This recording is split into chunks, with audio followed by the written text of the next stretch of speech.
بسم الله الرحمن الرحيم والشمس وضحاها والقمر إذا تلاها والنهار إذا جلاها والليل إذا يغشاها والسماء وما بناها والأرض وما طحاها ونفس وما سواها فألهمها فجورها وتقواها قد أفلح من زكاها وقد خاب من دساها كذبت ثمود بطغواها إذ انبعث أشقاها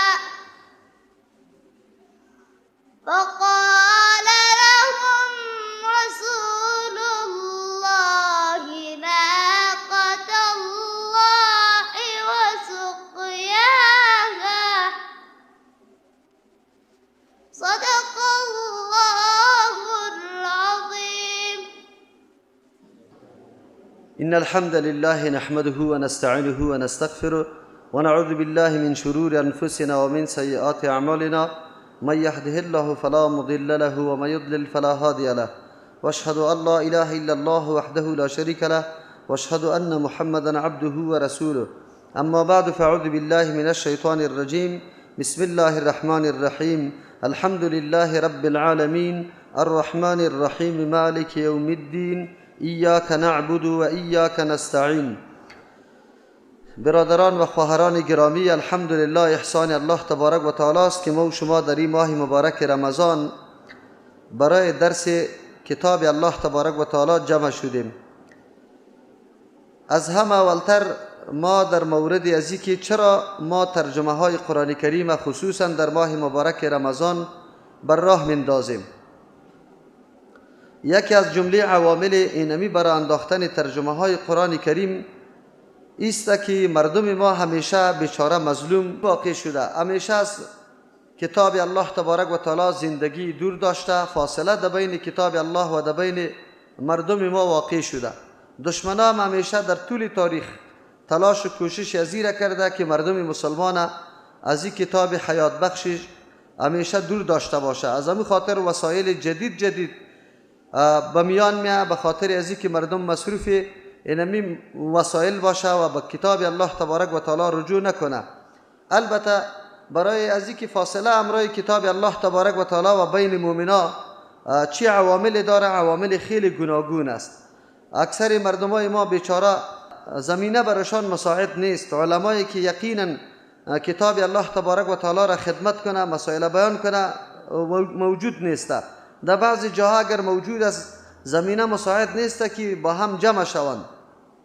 یک تصور خیلی با اهمیت الحمدلله الله برو کسایی که همین مفکوره را یا همین فکر را پیدا کردن که ماه مبارک رمضان که ماه قرآن کریم است یا را برای اختصاص دادن برای از اینکه ترجمه های قرآن کریم شود و در تمام مردم مسلمان شریک شود، چی مردمایی که روشن فکر باشه یا مردمایی که چیزی را نمیدانه، حتی مردم عوام هم در حساب گیرند. الحمدلله ثمرات و نتایج این ترجمه ها خیلی زیاد بوده و ما به چشم سر مشاهده کردیم. انقلابات عظیم خامخا در بین مردم پیدا میشه. و چطور پیدا نشود؟ زمانی که ما نظر بندازیم صحابه کرام، امو مردمایی که سالها در جنگ و جدل عمره خود سپری کرده بودند، اما تمام اختلافات و تمام تفرقه ها و پراگندگی ها را توسط امی کتاب الله تبارک و تعالی تمسک و چنگ زدن به کتاب الله. امو پراگندگی ها را دور کردن، در یک نقطه وحدت همگی جمع شدن، طرز تفکر کلگی یک طرز تفکر برشان حاصل شد. ما امروز با وصفی که خیلی پراگنده هستیم، فرقه های گوناگونی پیدا شده، لیکن می توانیم به چنگ زدن کتاب الله تبارک و تعالی نقطه وحدت و نقطه اتحاد ایجاد کنیم. الله تبارک و تعالی بر ما امی دستور داده: اعوذ بالله من الشیطان الرجیم واعتصموا بحبل الله جمیعا ولا تفرقوا. شما به کتاب و رسمان الله تبارک و تعالی چنگ بزنید. عبدالله ابن مسعود رضی الله عنه می فرماید که قرآن کریم کتاب الله تبارک و تعالی امو رسمان الله تبارک و تعالی است که با آسمان در طرف زمین آمده دراز شده و هر کسی به این چنگ بزنه نجات حاصل میکنه. یقینا هم امی ترگپ هست. از امو خاطر خواستیم که ما رمضانای مبارک همیشه یک حصه از وقت خود با قرآن کریم سپری بکنیم، خصوصا وقتی را انتخاب میکنیم که مانع کار و روزگار مردم بیچاره ما هم نشود، بلکه یک حصه عمر خود به این کتاب الله اختصاص بده. اگرچه حق قرآن کریم ما به 3 ساعت دادن و هم تنها در ماه مبارک رمضان پوره کرده نمیتونیم و این ادعا را نداریم که حق قرآن ادا کردیم. چرا قرآن کریم حقوقی که بالای ما داره یقینا او حقوق برآوردن نمیشه. چرا که حق قرآن کریم بالای ما 5 حق داره. اول تصدیق یا ایمان آوردن بالای کتاب الله تبارک و تعالی است. فرق بین ایمان آوردن به این کتاب الله که قرآن کریم است و بالای کتاب‌های سابقه همیست که ایمان بالای کتاب‌های سابقه اجمالی بوده. یعنی ما فقط همی قدر عقیده داریم که هر کتابی را که الله در هر زمان برای هدایت بشر بالای پیغمبر امو زمان روان کرده او بالکل برنامه هدایت و قابل کفایت مردم بوده برای راهیابیشان و تمام مضامین و مطالب امو کتاب‌ها حق بوده. البته مضامین و مطالب 2 قسم است. یکی مسائلی که تعلق به عقیده داره، تمام کتاب‌های آسمانی عقیده واحد داره، در او هیچ نوع اختلاف وجود نداره. یکی مسائل فقهی یا عملی است. در بخش عمل امکان داره که اختلافاتی در بین شریعت ها یا روش عمل موجود باشه، او بنابر تقاضای امو زمان امو وقت چون امو عمل تقاضا میکنه الله تبارک و تعالی و عمل به او زمان میده. اما ایمان بالای قرآن کریم ایمان تفصیلی است. ایمان تفصیلی ما به هر جز و حکمی که در قرآن کریم ذکر شده سرش عقیده داریم. اگر از یک جز قرآن کریم ما انکار بکنیم نعوذ بالله باز ما مؤمن شمرده نمیشیم. به طور مثال براتون بگویم اباحت شکار کردن در قرآن کریم ثابت است توسط آیت قرآن. اگر یک نفر تمام عمر روزه بگیره، نماز بخونه، مراسم حج ادا کنه، زکات بده، کل احکام دیگه اسلام قبول داره و تنها از اباحت شکار منکر است، این آدم مؤمن شمرده نمیشه و مستحق جنت نیست. افسوس در اینجا است که همیشه مردم ما بیچاره حتی امو ایمان به قرآن کریم هم طرزش نمیدانه که ما چه قسم ایمان به قرآن داشته باشیم. از همین خاطر است که در مورد احکام قرآن کریم غفلت میشه، مردم ناآگاه می باشه، نمیفهمه. به طور مثال حجاب یکی از جمله فریضه های از جانب الله تبارک و تعالی است، در قرآن ذکر شده، اما بسیار مردم ما بیچاره از این موضوع آگاهی نداره. اسلام میپذیره اما از حجاب منکر است. همچنان در قرآن کریم روز جمعه نماز خواندن این از جمله فرایض الله تبارک و تعالی است، اما مسلمانای ما امروز در روزهای جمعه بجای از اینکه طرف مساجد الله بره طرف جاهای میله و جاهای استراحت میرن. این خودش نمایندگی از این داره که مردم ما آگاهی کامل در این مورد نداره که قرآن مثل که نماز سر ما فرض کرده یا مثل که حج سر ما فرض کرده، زکات، اینمی قسم نماز جمعه هم سر ما فرض است که ما باید در مساجد الله حضور پیدا بکنیم و یک هفته ای را که ما سپری کردیم و تعلق ما با دنیا و مادیات پرستی پیدا شده یا از آخرت غفلت ورزیدیم، پس امور تازه بسازیم ایمان خدا و توجه ما طرف آخرت پیدا شود. از این خاطر اکثری مردمای ما از اینی طور حالت خبر نداره. ایمان بالای کتاب الله تبارک و تعالی ایمان تفصیلی است. هر حکمی که در قرآن ذکر است او قابل تصدیق است که ما عقیده سرش داشته باشیم. اگر از یک حکم قرآن کریم انکار موجود شود نعوذ بالله ایمان انسان کامل نمیشه. پس یک حق قرآن کریم بالای ما است که ما به کتاب الله تبارک و تعالی ایمان داشته باشیم، باور بکنیم که کتاب منزل از جانب الله است و برای هدایت و راهنمایی ما آمده. سعادت و نیکبختی دنیا و آخرت ما وابسته به این کتاب الله تبارک و تعالی است. اگر در روشنی کتاب الله زندگی را سپری بکنیم، الله هم در دنیا بر ما سعادت و نیکبختی را نصیب میکنه و هم در آخرت. اگر از این کتاب فاصله بگیریم، بر آلاگه پس آشکاراست که بالکل نعوذ بالله و نمو ذلت و رسوایی که قومای سابقه قبل از نزول قرآن داشت، اما حالت به مسلمانان باز میگرده. تا وقتی که از قرآن کریم فاصله گرفته باشن، حالاتشان همینطور خراب ابتر می باشه. ما خواستیم که رمضان مبارک توجه برادرها و خواهرای گرامی را طرف کتاب الله تبارک و تعالی برگردانیم و لا اقل بدانند که کتاب الله چی پیامی داره، چی مضمونی داره، چی بیان میکنه، از چی بحث میکنه. این خب برای ما آمده، برای کسی دیگر نه آمده. خب با تاسف که ان شاء الله ده هدی للمتقین موضوع را زیاد دراز نمیکنیم، اونجا سری بخش گپ میزنیم که کتاب الله یا کتاب مرده ها و کتاب ثواب است، یعنی کتابی است که برای راهنمایی و هدایت بشریت در این دنیا آمده و مردم این قانون زندگی خود، طرز العمل خود جور بکنه و به مطابق کتاب الله تبارک و تعالی همه گوشه های عمر خود سازگار موافق بسازه تا که کامیابی حاصل شود. اول حق قرآن کریم امی بود. دوم حق قرآن کریم تلاوت کتاب الله به طریق درستش است. البته تلاوت های قرآن کریم خیلی میشه، اما به طریق درست که با وزن و با تجوید خوانده شود، به مو شیوهی که یقینا محبوب است در پیش الله تبارک و تعالی و پیغمبر علیه السلام امرای صحابه کرام او را تلاوت کرده، به مو سیستم خوانده شود که حق تلاوتش ادا شود. این حق قرآن کریم حق دومش است. تاسف در اینجاست که امروز اگرچه تا جایی را در این مورد قدم گذاشته شده، الحمدلله کتابای تجوید خیلی فراوان پیدا میشه، استادا در هر مسجد درس میگه، قاری صاحبای محترم موجود داره، الله در عمرشان برکت پرته که خدمت قرآن میکنه و به مردم تلفظ صحیح قرآن کریم نشان میده. اما ما داریم امامای مساجد ما را که حتی فرق در بین مخرج دو حرف نمیتونه و حتی بعضی اوقات منجر به این میشه که نماز فاسد شود. از این معلوم میشه که بسیار کم توجهی در این مورد هم یقینا در بین جامعه مسلمانان دیده میشه.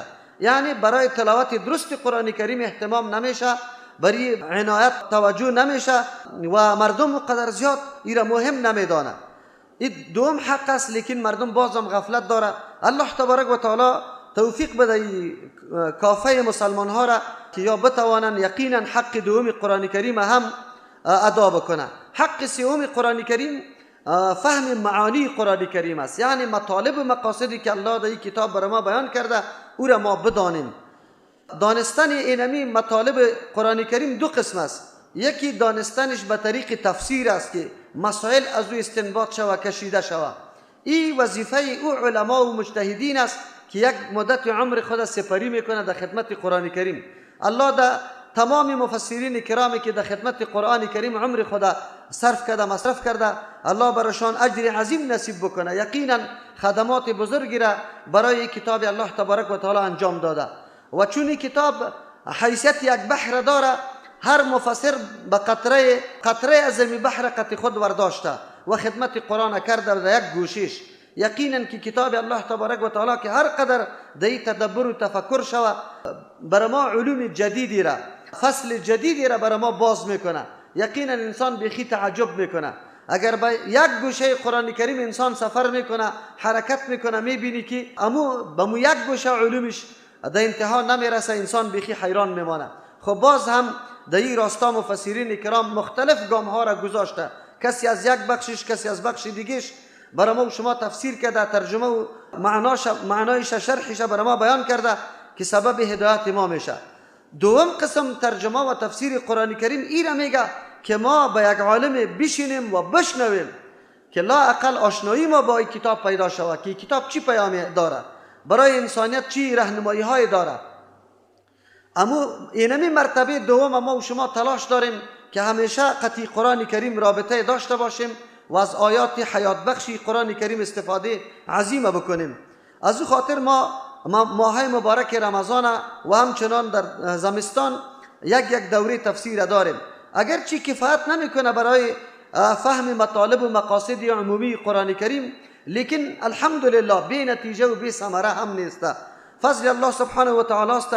صحت عقیده و صحت عمل مربوط فهم قرآن کریم است. بسیار برادران و خواهرای ما از این درسای قرآن کریم بهره ورداشتن، خصوصا خود ما خیلی زیاد بهره از این کتاب الله تبارک و تعالی میورداریم و تلاش داریم که از این قرآن کریم، از این کتاب الله دور نشویم. این دوم قسم ترجمه عام می باشه، برای کلگی می باشه. این سوم حق قرآن کریم است. در این مورد هم گپ بزنیم که یکی از جمله اهداف ما است که به مردم بفهمانیم که قرآن کتاب همگی است.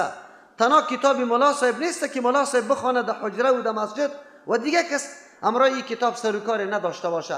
و همون تصور نادرستی که در بعضی اذهان علمای ما وجود داره که کسی 14 فن نخوانده باشه ترجمه قرآن نمیتونه، و یکی از جمله دسیسه های بزرگ استعمار است که همیشه تلاش به این داره به مردم وانمود بکنه قرآن کریم سخت‌ترین کتاب است و بزرگترین کتاب است که ما نمیتونیم مطالبش یاد بگیریم. از او خاطر در تمام عمر در یک گوشه قرآن بگذاریم، تعظیم یزیر فقط به بوسه کردن و به چشم زدن بکنیم، خیر و خلاص. فکر میکنیم با این کتاب دیگه ما هیچ قسم آشنایی یا رابطه از ما قائم شدن نمیتونه. از او خاطر ما به مردم نمایان میکنیم که نه، کتاب الله بسیار آسان است و کسی که یک لحظه با این کتاب الله تیر میکنه حتما اثرات قرآن در وجود خود مشاهده میکنه. یکی از جمله اهداف ما ایام است. خصوصاً حق قرآن کریم فهم معانی است. چهارم حق قرآن کریم است که ما امی مطالب قرآن، مقاصد قرآن بعد از فهم جامع عمل بپوشانیم، در زندگی خود ای را تطبیق بکنیم.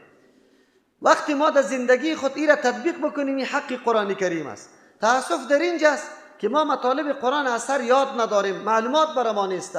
وقتی ما مقصد قرآن نفهمیم جامع عمل پوشیدن خود گپی دور است، چرا که فرع فهمیدن مطالب قرآن است. از او خاطر باید ما مطالب قرآن یاد داشته باشیم، بعد از او در زندگی خود عملی بسازیم. مسئله عملی کردن قرآن کریم امو موضوعی است که با تاسف امروز خیلی زیاد در حالت صفر قرار داره. از امو خاطر از حکومت گرفته تا فرد، از فرد گرفته تا حکومت، ما میبینیم که سر تمام احکام و هدایات قرآن کریم عمل نمیشه. در زندگی عملی ما این دیده نمیشه. یقینا قرآن کریم دارای احکامی است که تعلق به فردم داره و احکامی است که تعلق به جامعه و به حکومت داره. هر کدامش قابل تطبیق می باشه. به طور مثال تعلق به فرد، تقوا امر الله تبارک و تعالی است. عقیده صحیح کردن امر الله تبارک و تعالی است. در قرآن کریم برای ما تشریح میشه. صحت عقیده ما یا درستی عقیده ما از قرآن گرفته میشه. خب لیکن مردم به این توجه نکرده. ما نماز میخوانیم، برادران و خواهرای ما خوب نماز میخونه، الحمدلله را تا آخر میخونه، اما مطلب و مقصد الحمدلله را نمیدانه. اینجا میگه یا که نعبدو، اما به مجردی که از نمازم فارغ شوه اگر پایش بلخشه یا سخی صاحب گفته صدا میکنه. دعا طلب کردن عبادت است، این بلکه عین عبادت است. در حدیث پیغمبر الدعا هو العبادت، دعا عین عبادت است گفته شده. ولی ما دعا را از غیر الله طلب میکنیم. در نماز یک چیز میگیم اما در بیرون باز دیگه چیز است. در نماز میگیم اهدینا الصراط المستقیم، الله برای ما راه درست نشان بده، اما بیرون که میریم در دکان خود خیانت میکنیم، دروغ میگیم. در مال نعوذ بالله ما عیبش پنهان میکنیم، قسم میخوریم، دروغ میگیم. در دکان خود امی قسم در دفتر و دیوان خود امی حالت ما داریم. اونجا اهدینا الصراط المستقیم میگیم، اونجا طرف مجلس قمار روان هستیم، اونجا در بانک سودی مداخله و کار میکنیم، اونجا باز میریم نعوذ بالله در سینما روان هستیم. او حالا که در رکعت نماز میگفتیم اهدینا الصراط المستقیم، ما میبینیم که بخش عمل حتی در درجه صفر قرار داره، در بین امت توجه نمیشه. خصوصا در این زمان هر کس ملامتی را سر کسی دیگری میندازه. رعیت دولت حکومت ملامت میکنه، حکومت رعیت ملامت میکنه، حالا که هر کدام وظایف داره. رعیت علیحده وظیفه داره، دولت علیحده وظیفه داره، رعیت وظیفه را داره. عقیده خدا که فرض اولی است و در اولیت قرار داره، سرش فرض است که عقیده خدا جور بکنه مطابق عقیده قرآن، که قرآن چیزی را بیان کرده. عقیده میراثی نباشه که از پدر به میراث گرفتیم، عقیده تقلیدی نباشه که فلان مردم اینی قسم مفکوره دارم من دارم، بلکه ما به کتاب الله میشینیم، کتاب الله که کدام عقیده را برای ما تشریح میکنه اما قسم عقیده را داشته باشیم. این فریضه ماست، این واجبه و مسئولیت ماست در برابر قرآن کریم که ما عقیده خود درست بکنیم. لیکن ملت تا این حالا با تاسف که نمی قسم از قرآن دور مانده و عقاید خود با قرآن برابر نمیکنه. شما باور به الله بکنید. ما صبح بعد از نماز اونجا ترجمه داشتیم. گروه ریش سفیدا آمده به کسی دیگری، به یک ریش سفید منطقه و تقاضا کرده، چون ترجمه ما در سوره انعام بود. در سوره انعام الحمدلله مسئله عقیده آنقدر واضح بیان میشه که هیچ دیگر راه باقی نمیمانه به کسی که بگویه نه اینی کار ما موجه است و اینمی کار ما دلیل داره. نه، اونجا صراحتا واضح بیان میشه. ریش سفیدا آمده به ریش سفیده منطقه ما، به ریش سفید میگه که مولوی صاحب بگو که در مورد زیارتا و در مورد قبرات دیگه این چیزی را نگوین، در حالی که ما خو این آیت قرآن است مجبور هستیم که را تشریح کنیم. ما جوانب مثبت و منفی را باید توضیح بدیم. لیکن شما ببینید ریش سفیدا کمیسیون میشه، جمع میشه، میایه که ترجمه قرآن کریم یا بند شوه یا موضوعاتی که میایه او را ترمیم بکنه. این نمو مطالباتی بود که مشرکین مکه برای محمد رسول الله صلی الله علیه و سلم میکرد. میگفت نه، بدی بتای ما را بیان نکن، عاجزی دیگه، هر چیزی که میگی ما قطعا بالکل هم راستیم، اما فقط همی قدر نگو که بت عاجز است یا عبادت ما که به بت میکنیم این نادرست است. شما ببینید اینی حالات است. شما ببینید آیا در کدام منطقه و محله ریش سفید دیده که جمع شده باشه و گفته باشه که در محله ما یک مجلس قمار و شرابخوری وجود داره، بیایی که امیر مسدود بسازیم، قطعی آدم قطع تعلقه زندگی بکنیم که ما دیگه قطعی آدم قطعا قومیداری نداریم. تأسف در اینجاست. ببینید بسیار درد انسان میآید، بسیار آدم مایوس میشه در یک معاشره اسلام. بجای از اینکه بیا که الله تو را اجر بده، ما در خانه خود نشسته هستیم آواز قرآن میشنویم، اگر نفهمیم هم آواز قرآن بر ما کفایت میکنه که با کتاب الله در گوش ما برسه. همین گپی الله خو میشه که ما بشنویم. بجای از اینکه تشکری کنه و میگه که نه باید در لاسپیکر ترجمه قرآن کریم نشوه و این بند شوه، یا اگر میشه هم این موضوعات ترمیم شوه. شما ببینید عجیب نیست؟ او تاریخ با این تاریخ چه فرقی داره؟ امروز مردم ما را ملامت میکنه، میگه آیاتایی که در مورد مشرکین سر ما میچسبانه. ما سری کسی نمیچسبانیم، خود او آیت میچسبه. تو خدا عیار میکنی که آیت قرآن سری تو موافق و برابر شوه. چرا اینطور میکنی؟ بیا امو دستورات الله تبارک و تعالی را به قرآن الله بشی. این کتاب الله برای تو آمده، به الله قسم به این خاطر نه آمده که نعوذ بالله ما توقع از کفار داشته باشیم که به قرآن بشینه و از هدایت قرآن مستفید شوه. و مردمی که زبان آلمانی داره، زبان انگلیسی داره، زبانی چیست دیگه زبانا داره، فرانسوی داره، این قرآن عربی است، این مطلب قرآن چطور درک بکنه؟ کی برش برسانه؟ ما تو که مسلمان هستیم که زبان خودی ماست تا آلی را برش ننشستیم. ما از این هدایت نگرفتیم. خیر کی ما از این هدایت میگیریم؟ این قرآن برای چی است؟ حق قرآن کریم تطبیق عملی قرآن است. ما تو نکردیم، حتی عقیده خدا موافق قرآن جور نکردیم. حق دولت چیست؟ سری دولت قرآن در تطبیق عملیش چی حق داره؟ قصاص حکم قرآن است. رجم یا سنگسار کردن یا در زدن یک آدم زناکار و شخص زناکار این حکم قرآن کریم است. کسی که مرتد میشه از دین اسلام بدون کدام دلیل دین خود ترک میکنه، این حکم قرآن کریم است. هر کدامش برای خود حکم داره. یک کسی را تهمت ناحق زدن از زنا، این حکم قرآن کریم است که حد قذف شود. کسی اگر شراب می نوشه حکم قرآن کریم است. خیر چطور شده میتونه که احکام الله تبارک و تعالی یکیشام عملی نمیشه امروز؟ از همون خاطر است ما چطور توقع داشته باشیم که الله رحمت بفرسته؟ ما چطور توقع داشته باشیم که جامعه ما جامعه خیلی سالم و راحت بخش باشه؟ چه قسم توقع داشته باشیم؟ شما ببینید که احکام الله تبارک و تعالی از فرد گرفته تا دولت و حکومت قابل تطبیق نیست. وقتی که این احکام الله در جامعه عمل پیاده نشوه، تطبیق عملی نشوه، آیا اثرات قرآن کریم که فرستادن رحمت الله تبارک و تعالی است این را ما توقع داشته باشیم؟ گاهی هم نه، بلکه نه، هیچ امکان نداره. تطبیق عملی حق چهارم قرآن کریم است. لیکن این کل مسائل برای یک هدف است. چهارم حق قرآن کریم تزکیه است، تصدیق بود، تلاوت بود، تعلیم بود. چهارم هم تطبیق عملی. پنجم حق قرآن کریم عبارت از تزکیه است. ما در عقیده اصلاح شویم، در عمل اصلاح شویم، در اخلاق اصلاح شویم. هر سه را به نام دین یاد میکنه. تندرستی یا اصلاح در عقیده، در عمل، در اخلاق، این مجموعه را به نام دین یاد میکنه. در حدیث جبرئیل امین زمانی که از پیغمبر علیه السلام جبرئیل امین میاد سوال میکنه، اول از اسلام سوال میکنه، باز از ایمان سوال میکنه، باز از احسان سوال میکنه. پیغمبر علیه السلام عمر رضی الله عنه را پس از چند مدت برش میگه که آیا در مورد سائل معلومات داری که کی بود؟ عمر رضی الله عنه میگه الله و رسوله اعلم، الله و رسولش خوب میدانه، ما خود دیگه نمیدانیم.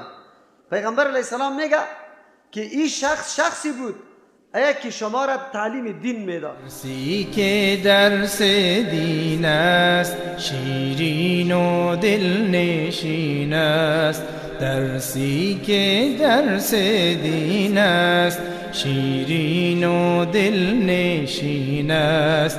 آیین ما چنین است، برنامه های قرآن، برنامه های قرآن. بشنو نوای قرآن، جانم فدای قرآن. بشنو نوای قرآن، جانم فدای قرآن. این گوهر جوانی باشد برای قرآن، باشد برای قرآن. فرزند نور دیده، کلام حق شنیده. فرزند نور دیده، کلام حق شنیده.